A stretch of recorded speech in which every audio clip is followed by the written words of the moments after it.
So inyo pong napanood naman itong mga tagpo ni Katrina Ligado at ni Miss Supranational Indonesia na si Agnes Rahajing, kung saan ay niyakap niya itong ating beauty queen na si Katrina na nanalo sa Miss Supranational. So kahit hindi man nakapasok sa top 5 itong pambato ng Indonesia, ay napakabait, napakasweet at tanggap na tanggap niya mga kapolitika ang nanalo dito sa Miss Supranational na mula sa Pilipinas. Kung before ay talagang grabe yung bardagulan ng mga Indonesian at mga Pinoy dito sa mundo ng social media dahil nga sa kompetisyon sa larangan ng beauty pageant, ngayon ay merong mga Indonesian na mababait sa mga Pilipino. If you watch the video of Kat being called into the top 5, you'll see Agnes cheering for her. Even when our representative was crowned, Agnes came over to congratulate her with a hug. They're close friends.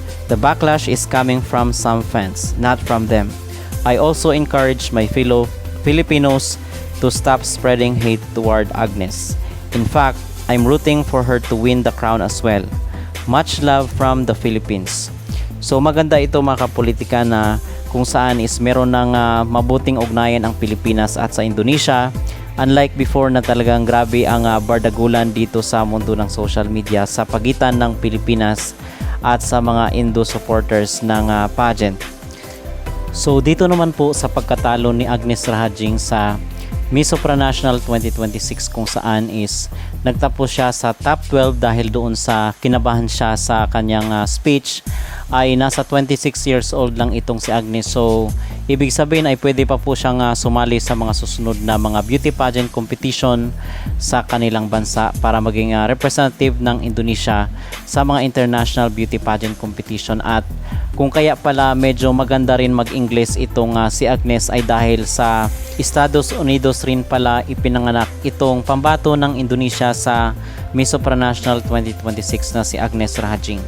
So again, pwede pa siyang sumali sa ibang mga beauty pageant competition dahil nasa 26 years old lang itong si Agnes. At sana hopefully ay sa mga susunod na beauty pageant makikita natin itong si Agnes Rahajing na sasali dahil malaki ang kanyang potensyal. At samantala, usap-usapan rin po dito sa social media itong nag-viral na pagpapakilala or introduction kay Katrina Ligado sa Mr. Supranational 2026 bilang judge, kung saan itong host ay sinabi niyang taga-Indonesia itong si Katrina Ligado, pero nagsorry naman po itong host na nagkamali ng pagpapakilala ng bansa para kay Katrina. Instead na Philippines yung kanyang sasabihin, ay sinabi niya taga-Indonesia daw itong si Katrina Ligado. So may mga balibalita nga na napagalitan daw itong host dahil sa pagkakamali doon sa isang importanteng bagay na dapat banggitin ng host dito sa finals ng Mr. Supranational 2026 na ginanap sa bansang Poland.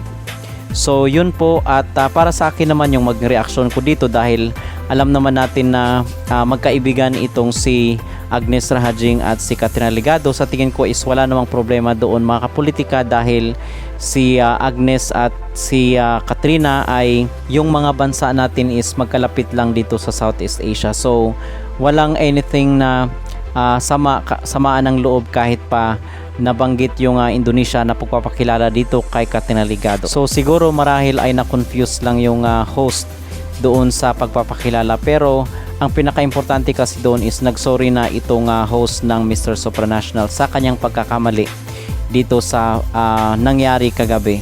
Okay, so may mga usap-usapan rin na napagalitan daw itong host ng CEO at founder ng Mr. Supranational, pero sana is okay na ang lahat dahil wala naman pong problema doon at hindi naman po yun big deal at lahat naman tayo is nagkakamali. Ang sabi nga nila is no one is perfect. Okay? So yun po ang aking masabi at pag-reaction, at narito po ang pahayag ni Katrina Ligado patungkol doon sa pagkakamali ng host dito sa Mr. Supranational. Sige, go. Laban. Your reaction because Well, Yeah, it was an honest mistake, but of course the show must go on. It's just they corrected it immediately naman. So maybe I'm also Indonesian. Ang dami ko mga Indonesian fans because of Agnes. Baka na-miss na lang nila si Agnes. So yun, it's okay. Actually, it's an honest mistake, but of course the show must go on. Kaya it's fine, totally fine. fans were like Yeah. actually demanding to apologize to get out. What? Still necessary. No, of course. I mean, immediately right after they said the Philippines, and I don't think that's a big issue. So let's just celebrate the win of the Mr. Super right now. And of course, the reign of the Philippines will continue right now until next year. So let's enjoy the beautiful reign of Miss Supranational. Thank you so much. Yeah. The newly crowned Miss Supranational 2026, Makatarina Yegado from Indonesia. Crowned Miss Supranational 2026,